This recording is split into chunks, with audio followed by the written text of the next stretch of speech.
You read the title. One thing we want to install in our project is called Storybook. It's free to use and it lets you easily build components for your application. One thing you're going to want to do as well is set git bash as your default terminal in Visual Studio Code. To do that, hit this drop down here where it says PowerShell with the terminal tab selected, and then hit select default shell. From in here, hit git bash. If this isn't here, you have not installed git in the previous video or two. After you click that, you're going to see nothing has actually changed. Hit the trash button and then toggle the terminal again.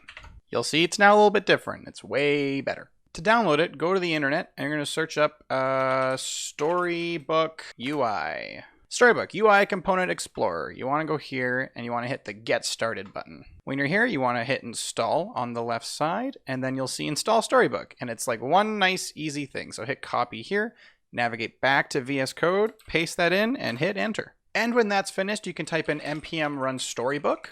It will automatically open up your browser, load up the right page, and it'll give you a bunch of examples here on how to configure things and load things in and whatnot. But we're going to get rid of all this stuff so we can start from scratch. Go to Visual Studio Code, and when you're in here, you're going to see source here, expand that. You'll see stories. We didn't make this folder. This was not here before. This was made by Storybook. We're going to right click, delete, move to recycle bin.